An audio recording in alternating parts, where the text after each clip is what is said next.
Barrister সুমনের বিরুদ্ধে ব্যবস্থা নেওয়ার দাবি চুন্নুর।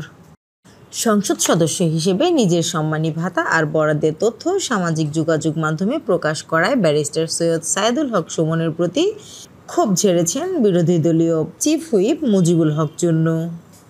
মঙ্গলবার 8ই মে জাতীয় সংসদে অনির্ধারিত আলোচনায় অংশ নিয়ে এ বিষয়ে ক্ষোভ প্রকাশ করেন তিনি।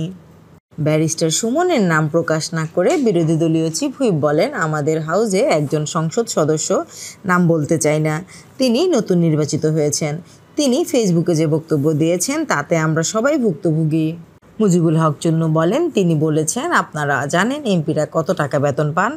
তারা তো বলে না, গোপন করে। তিনি বলেছেন 1,72,000 টাকা বেতন মাসিক পেয়েছেন। আমরা কত টাকা বেতন পাই তা লুকানোর কিছু নেই, ওয়েবসাইটে গেলে পাওয়া যাবে। তিনি আরও বলেছেন, 3 মাসের মধ্যে 28 কোটি টাকা বরাদ্দ পেয়েছি। সেটা কিভাবে পেলেন? 3 কোটি টাকা গমের জন্য আর বাকি 25 কোটি টাকা পেয়েছেন রাস্তার জন্য। এ সময় মাননীয় স্পিকারকে উদ্দেশ্য করে চুন্নু বলেন, এই 28 কোটি টাকা আমি পেয়েছি, আপনি মাননীয় স্পিকার পেয়েছেন, প্রধানমন্ত্রী পেয়েছেন। ইতিমধ্যে ফেসবুকে দেখে আমাকে অনেকেই বলছেন 28 কোটি টাকা পেয়েছেন, এই টাকা কই?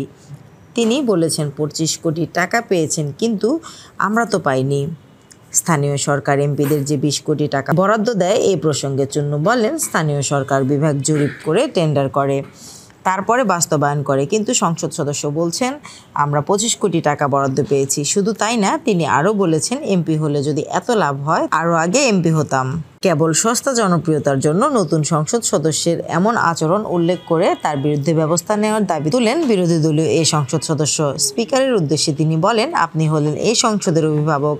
আমাদের কোনো সদস্য যদি এমন কোনো কথা বলেন যে কথায় প্রধানমন্ত্রী, স্পিকার সহ 349 জন এমপি সম্পর্কে ভুল বার্তা যাবে, তার সস্তা জনপ্রিয়তা অর্জন করার জন্য যদি এ ধরনের কথায় ভুল বার্তা যায়, বিষয়টা আপনি দেখতে পারেন। স্নিগ্ধা আখি, নতুন সময়, ঢাকা।